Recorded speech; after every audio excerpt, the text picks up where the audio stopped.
Hello, and welcome to another one of Ethan's engineering videos. Today we're going to be wrapping up homework 5 with its part 3 problem, which I've decided to call heat exchanger transfer rate.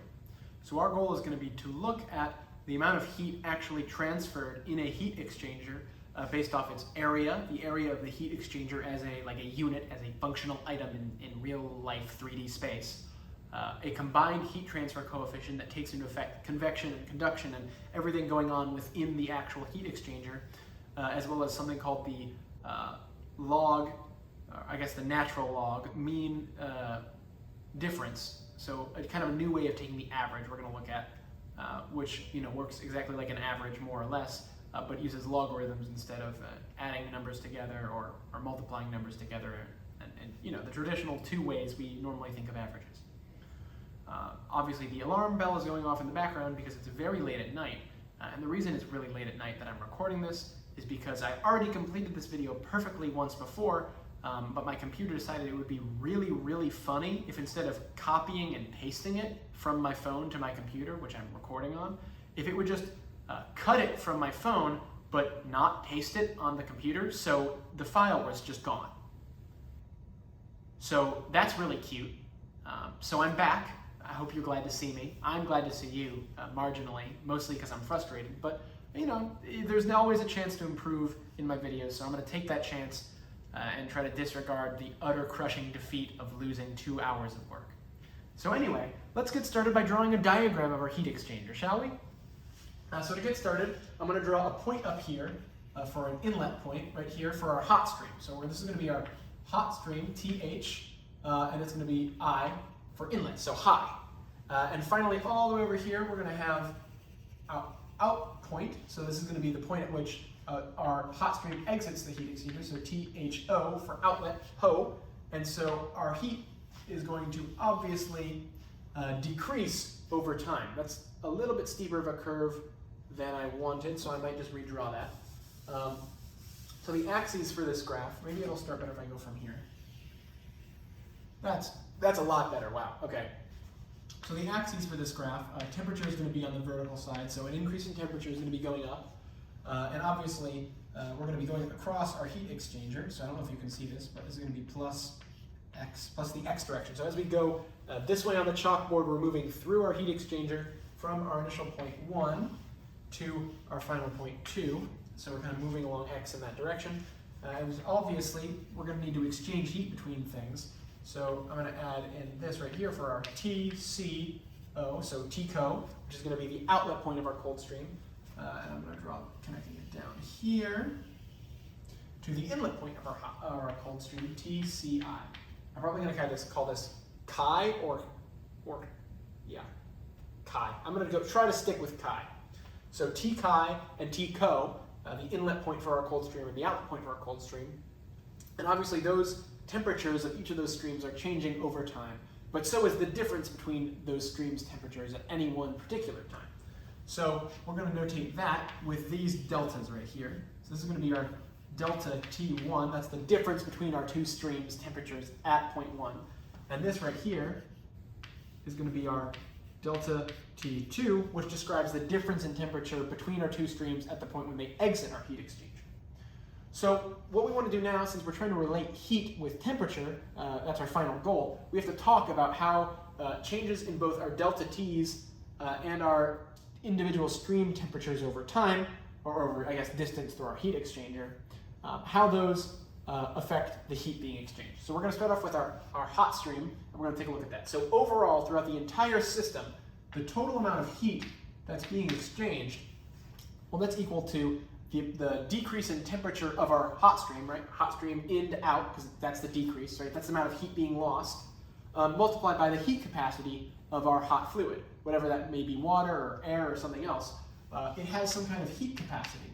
So we're going to call it CPH for heat capacity of our hot stream, multiplied by, I could use delta TH for like the difference, but because, for reasons I'm going to explain when I get to the cold stream, the order is important for the direction in which we subtract our inlet and our outlet points. So because our hot point starts hot and gets cooler, we're going to want to get the amount of heat, or the amount of temperature lost as THI minus THO.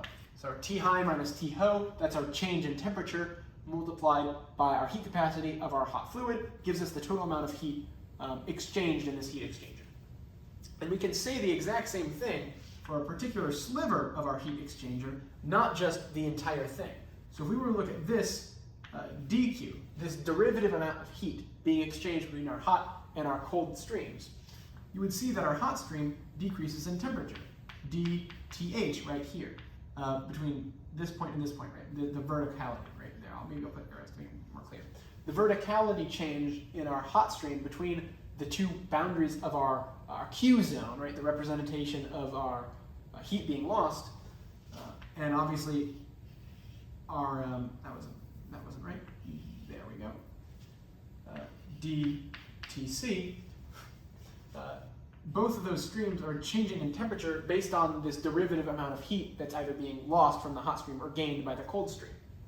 And so we can also talk about dQ as well as capital Q, which represents the total amount of heat exchanged throughout the entire heat exchanger. We can also talk about, in one particular moment, how much heat is being exchanged. And because we know that the derivative of our hot stream only follows along x, right? So it's always negative because as we go through our heat exchanger, our hot stream is always decreasing in temperature.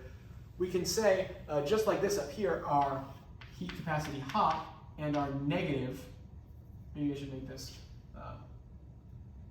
just negative dTH.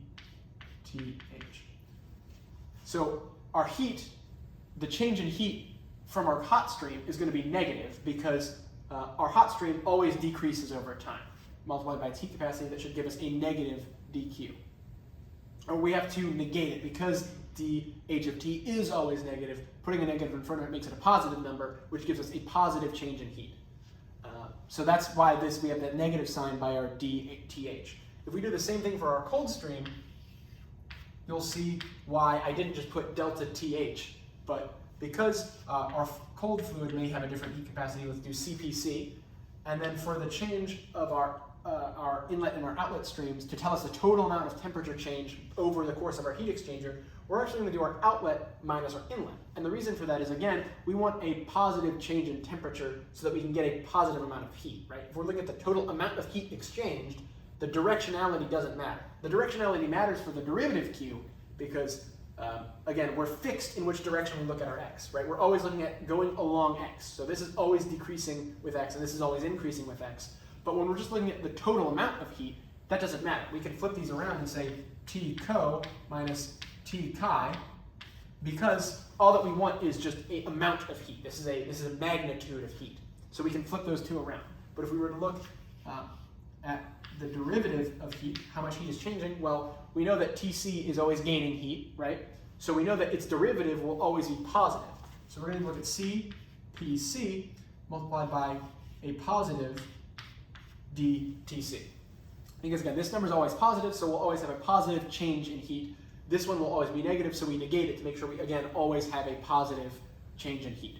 So with that all sorted up and kind of explained and out of the way, we can actually get into the algebraic solving portion of this problem. Because again, we're looking to relate the total amount of heat that changes hands in this heat exchanger with the area of the heat exchanger, like the actual, again, the mechanical system, not mechanical, but the physical fins and blades of our heat exchanger, and some kind of combined heat coefficient, which we're going to call U, which again we'll get to when we get to, and relate that to our heat. So how do we do that? Well, we're going to start by relating the temperature of the temperature difference between our two streams, delta T, which is going to be that right there, and obviously there'd also be a delta T here, again, a little bit later in our thing, but we're going to relate our delta T's to changes in our temperature of our individual streams. So how do we do that? Well, we start up here by simply declaring that delta T is equal to the difference between our hot stream and our cold stream at any point. So delta T is a macroscopic difference in temperature between streams, while our DH, or our DTH and our DTC represent changes in a specific stream over time or over X, since that's the thing we're actually moving in. We're moving along our heat exchanger through space. So the reason we need to make sure that's very clear is because what we're going to do next is we're going to take the derivative of delta T. So we're going to take the derivative of delta t. How does delta t change over time? Well, the difference between streams temperature, the difference between temperature stream, hold on. That was my anxiety and frustration coming out a little bit. Let's recenter, refocus, align our chakras. The difference between the temperatures of our two streams is obviously equal to the difference between our streams' temperatures. However, the difference of that difference changes as each individual temperature stream changes. So we can take the derivative of TH minus the derivative of TC. So how our difference in temperatures between streams changes depends on each individual stream's changing temperature. So from here, we can say, well, we already know that dTH and dTc are related to Q because of these two equations, so let's just solve for dH, which is just going to be dividing by negative CPH or dividing by positive CPC to substitute that in. So that's what we're going to do real quick. I'm going to do, I don't know which side to write on, but I think this side is better for the camera so you can see. D of delta T is equal to dTH. Well, that's going to be negative dQ over CPH. So negative dQ over CPH minus, we're going to have positive dQ over CPC.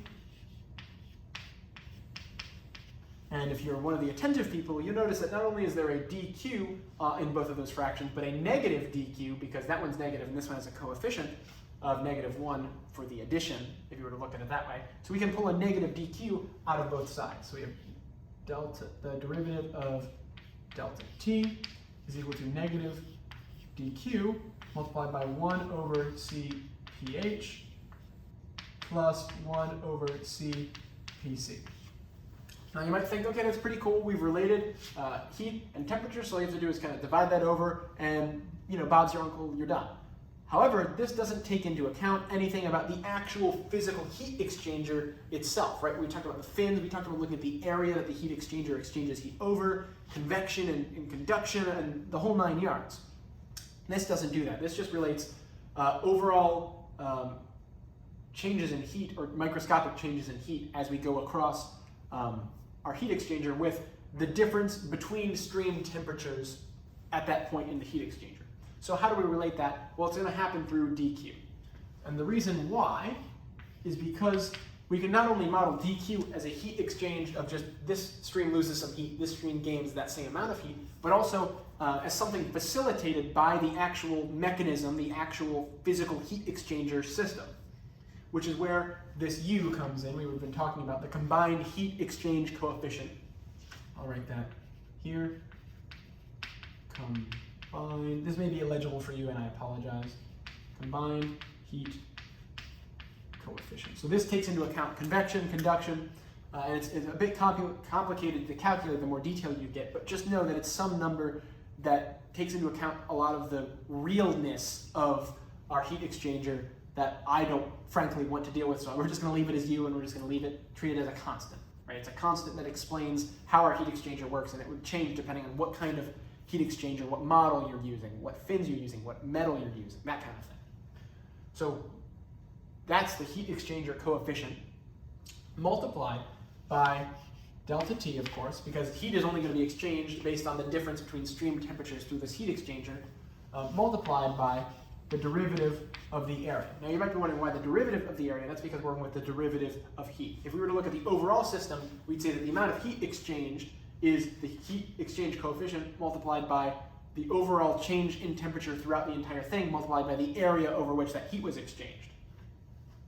However, since we're looking at dQ, we have to look at dA. So that's what we're going to do. We're going to take this.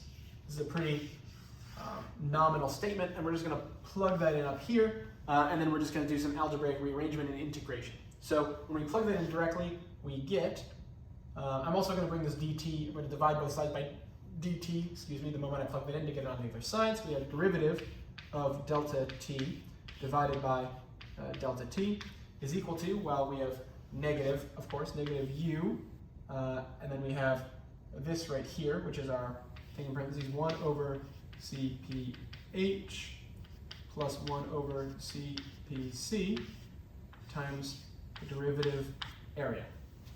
So this is cool and all, but where do we go from here? Well, what we can do is we can take the integral of both sides as we move across our heat exchanger. So if we were to take from point 1 to point 2, right, our inlet point to our outlet point, we're going to take the integral of both, point 1, point 2. Again, the whole reason that we're using this equation is because we're interested in the area of our heat exchanger. So obviously we're going to do something in order to bring that area into effect, because right now this is just the derivative area as we're scooting along our heat exchanger. So we don't want that. We want the total area of our heat exchanger to come into play, which is why we're taking this integral. So this integral right here, 1 over t with respect to 1 over delta t with respect to delta t, well, that's going to be a logarithm. So it's going to be ln of delta t evaluated from delta t at point 1, which we're just going to call delta t1. We'll call this delta t2, right, as we put up there, our inlet and our outlet, our delta t2 and a delta t1. That's going to be equal to, well, we said before negative u is a constant, so negative u stays outside. And this right here is a constant as well. I'll leave it as is for now. 1 over cph plus 1 over cpc. And then we have the integral of dA from 1 to 2. So the integral of the area over the whole entire heat exchanger is just going to be the area of the heat exchanger A. So now we have this to evaluate on this side, which has been already integrated and evaluated because the change in area over that point is just going to be the area. So we're going to rewrite this now as this is going to be ln of delta t2 minus ln of delta t1 is equal to negative u a. And we're also going to rewrite this right here. And we're going to rewrite it using our CPH equivalency, which you might think, okay, yeah, we did that in the beginning to use dq and cph and dht, right? That's how we went from there to there. And we're going to do something similar to go back, but instead of going back to dq, we're going to go back to capital Q. Because now, because we've integrated over this, like over the derivative area and over the delta t across our entire heat exchanger, we no longer care about derivative changes in heat. We care about the total amount of heat exchanged, the whole mamba jamba, right? And this is why ordering these points comes into play, because now we're dealing with a total magnitude of heat, a total amount, since that's what we care about, that's what we're looking to investigate. We no longer are forced to use this derivative scale where we have a positive and negative. We can make them both positive by just switching the order of those inlet and outlet temperatures to make sure that the amount of heat we always get out is always positive so that we can use this in all situations. So I'm just going to solve for CPC, which is going to be dividing by this and dividing by this. Right, so CPH is going to be equal to Q over T high minus T ho. CPC is going to be equal to Q divided by T co minus T chi. And then all I'm going to do is I'm going to flip those upside down and split them in. So instead of Q over T co minus T chi, we're going to have T co minus T chi over Q, and the same thing for our hot version. So I'm going to write those down. Hot is equal to T, make sure you guys can see, T high minus T ho over capital Q, and that's going to be plus, cold is T co minus T chi over Q, and wrap that in parentheses. So all we're going to do now is we're going to use the property of logarithms, and I'm going to write it up here so I have more space and don't have to dirty my knees with chalk once again. We're going to use the property of logarithms to smush the difference of those two logarithms into one logarithm of a fraction, and all we're going to do is factor this Q out and just kind of rewrite it. So that's going to become the natural log of delta t2 over delta t1 is equal to negative u a over q, and then now that's going to be t high minus t ho plus t co minus t chi. So what I'm going to do now is I'm going to put, instead of connecting these together with this is the hot initial, and this is the hot outlet, and this is the cold outlet, and this is the cold inlet. Instead of grouping them by their streams, I'm going to group them by inlet and outlet. So to do that, we're going to leave T high where it is. I also don't have to write high, so T high, and then outlet is going to be plus, oh no, it's going to be minus T chi, and then outlet minus T ho plus T co. You can double check real quick.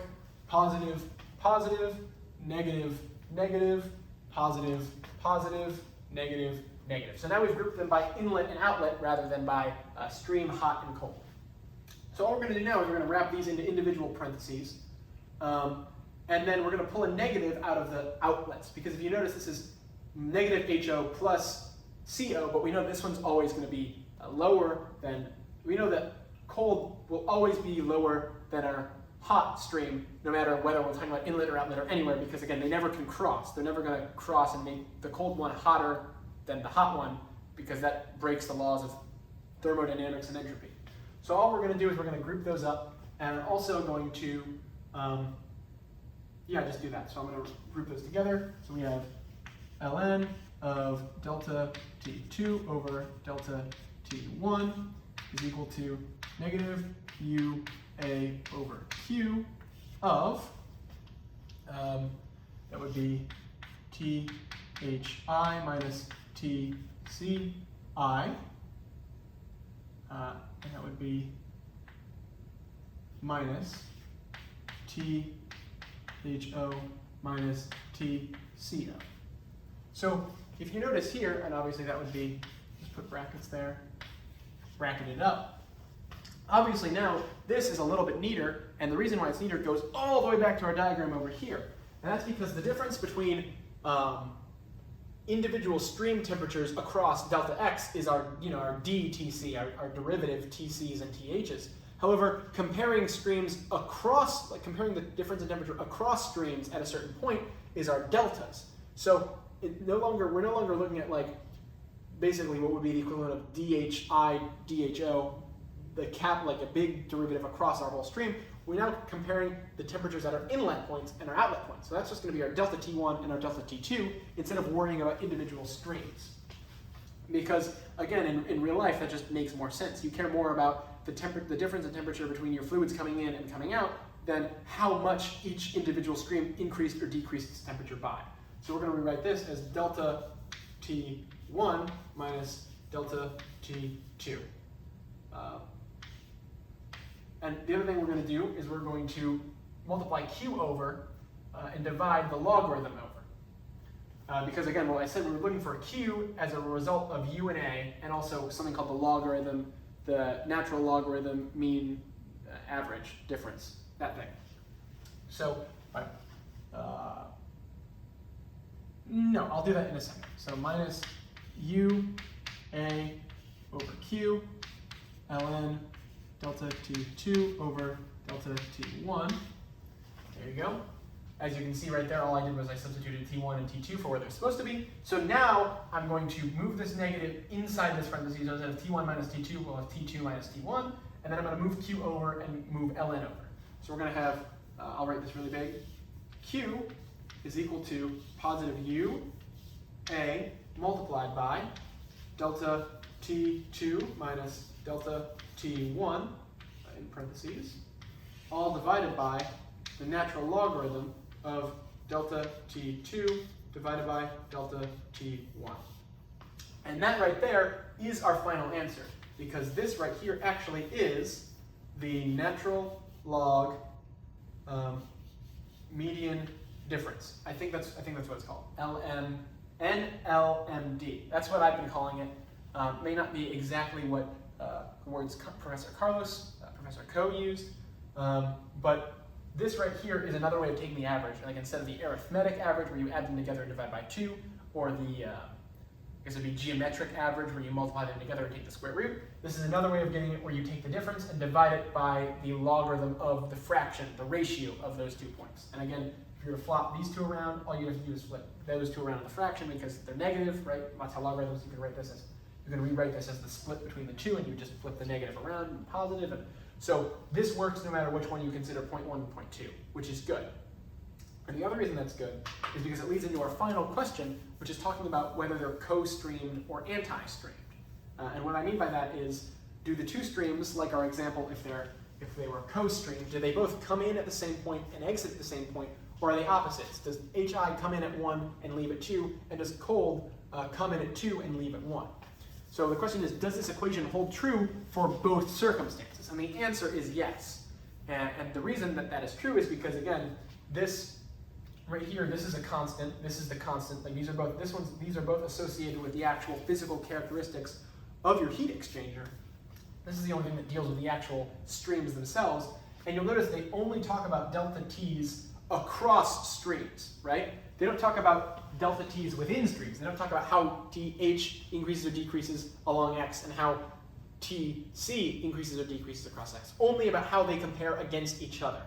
So all that would mean is that this delta T would be bigger and this delta T would be smaller if cold came in from the opposite side. But since that's all it cares about is the difference between temperature streams, the difference in temperature between streams, I guess I should say, not differences in temperature within a stream. It doesn't matter where they come from. It works both ways. And so that makes it really useful, and that's why this is such an effective, especially once, if you were to rewrite this as, instead of having kind of this whole mess, because there are definitely really easy calculated ways to just say, take the LNMD, or the NLMD. I don't know why I keep messing that up. This is like the 5th time that I've messed that up, because I messed it up a million times pronouncing it in my recording that, again, got deleted.